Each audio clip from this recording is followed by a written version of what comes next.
এটা খুবই ইন্টারেস্টিং। আমি এটাকে কোনোভাবে এদিক ওদিক বলবো না যে দমের প্রথম ঘোষণা যখন আসে আজ থেকে 1.5 বছর 2 বছর আগে, ওই দিন থেকেই কিন্তু সোশ্যাল মিডিয়াতে আপনারা নানানভাবে দেখছেন অনেকগুলো অভিনেত্রীর নাম। আমি সবার প্রতি রেসপেক্ট রেখে বলছি, সবার কাজ আমি পছন্দ করি, কিন্তু দমের জন্য এমন একটা চরিত্র প্রয়োজন ছিল যে চরিত্র আমরা নিজেরা সবাই একটা নতুন নতুন একটা দুনিয়ার মধ্যে দিয়ে আমরা যেতে যাচ্ছি দমে।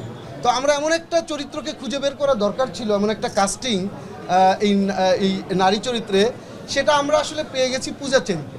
এবং পূজাচেরির এই দমে যুক্ত হওয়ার জার্নিটাও কিন্তু খুবই স্ট্রাগলিংই বলবো। ও একজন গুণী অভিনেত্রী এবং জনপ্রিয় অভিনেত্রী, কিন্তু যখন আমরা বলেছি তাকে, যখন আমরা প্রথম অ্যাপ্রোচ করেছি, ও দুইটা জিনিস আমাকে ইন্সপায়ার করেছে। একটা বলেছে যে রনি ভাই, আপনি বলেছেন আপনার সিনেমার কথা, আপনি ফোন করেছেন প্রথম, আমি আমার শিডিউল আগামী 5 বছরের জন্য আপনাকে দিয়ে দেব। তো এটা আমাকে খুব অনুপ্রাণিত করে, একটা আর্টিস্ট এভাবে বলতে পারে। এবং এরপর আমি বললাম যে তোমাকে কিন্তু অনেক চ্যালেঞ্জিং একটা জার্নির মধ্যে দিয়ে যেতে যাওয়া হবে, তোমাকে অনেকবার অডিশন দিতে হবে, অনেক কষ্ট করতে হবে।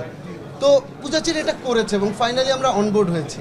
তো আমাদের আর্টিস্টের যে সিলেকশন, এটা এখন যেটা দেখতে পাচ্ছেন সেটা, এবং আমাদের জন্য দোয়া করবেন। যাদের কথাই শোনা যাক তাদের প্রতি আমি সম্মান রেখে বলছি, অবশ্যই কখনো না কখনো আমরা আবার কাজ করব।